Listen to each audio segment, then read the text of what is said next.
മറുവശത്ത് കാക്കയിരുന്ന് മൃഗങ്ങളെയെല്ലാം ബുദ്ധിമുട്ടിലാക്കാൻ വേണ്ടി പുതിയ മാർഗങ്ങൾ ചിന്തിച്ചുകൊണ്ടിരുന്നു. അപ്പോൾ അവിടേക്ക് അവന്റെ സുഹൃത്ത് ടോണിക്കുറുക്കൻ അവിടെ വന്നു. അവൾ കാക്കയോടപ്പോൾ പറഞ്ഞു, എന്തുണ്ട് കലുവേ, എന്തോ നന്നായി ആലോചിക്കുന്നുണ്ടല്ലോ. നാട്ടിലെ മൃഗങ്ങളെയൊക്കെ ബുദ്ധിമുട്ടിക്കാനുള്ള പുതിയ ഐഡിയ ആലോചിക്കുകയാണോ? സുഹൃത്തെ ടോണിക്കുറുക്ക, നീ പറഞ്ഞതെല്ലാം ശരിയാണ്. ഉള്ള ഐഡിയകളെല്ലാം ഞാൻ പയറ്റി കഴിഞ്ഞു. ഇനി പുതിയതായി ഒന്നും എനിക്ക് കിട്ടുന്നില്ലെന്നേ. ടോണിക്കുറുക്കൻ ചിരിച്ചുകൊണ്ട് കാക്കയോട് പറഞ്ഞു, മുഴുവൻ കാട്ടിലും ആരൊക്കെയോ വന്ന് തീ പിടിപ്പിച്ചിരിക്കുന്നു.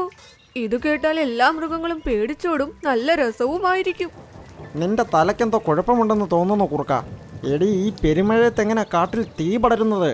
എല്ലാവർക്കും എളുപ്പം മനസ്സിലാകും ഞാൻ പറയുന്നത് കള്ളമാണെന്ന്. അയ്യോ ശരിയാണല്ലോ, ഞാനതങ്ങ് മറന്നുപോയി. ടോണിക്കുറുക്കൻ നല്ലതുപോലെ ആലോചിച്ചിട്ട് പറഞ്ഞു, 3 ദിവസമായി കാട്ടിൽ മഴയാ. എല്ലാവരും കാട്ടിൽ നിന്നും ഓടിപ്പോകാനായി ഇത് പറയാം. മഴ കാരണം വെള്ളപ്പൊക്കം വരുന്നെന്ന്. ആ, ഇപ്പോൾ നീ പറഞ്ഞതിൽ ചെറിയ കാര്യമുണ്ട്.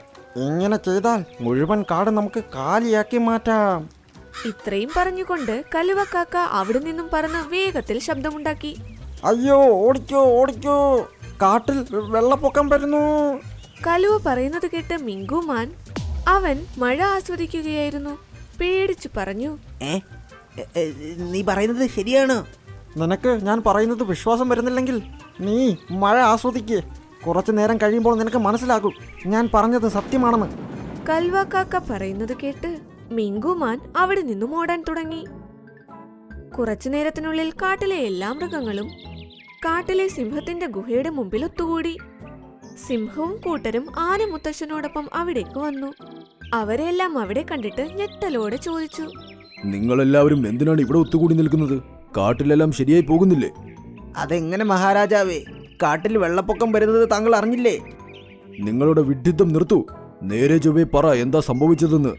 മിങ്കു സിംഹത്തിനോട് കാര്യങ്ങളെല്ലാം പറഞ്ഞു. ഇങ്ങനെ കൽവക്കാക്ക ഞങ്ങൾക്ക് മുന്നറിയിപ്പ് തന്നതാണ്. എനിക്ക് തോന്നുന്നത് കൽവക്കാക്ക നിങ്ങളെല്ലാവരും മണ്ടന്മാരാക്കിയെന്നാ. കാരണം നിങ്ങളെല്ലാവരും മണ്ടന്മാരുമാണ്. എടോ, നിങ്ങളോടവൻ കള്ളം പറഞ്ഞതാ, വെറുതെ അവന് ആനന്ദിക്കാൻ. ഇത്രയും പറഞ്ഞ് സിംഹം തന്റെ സൈനികരോട് പറഞ്ഞു, പോകൂ, പോയി ആ കൽവക്കാക്കയെ പിടികൂടിക്കൊണ്ടുവരൂ.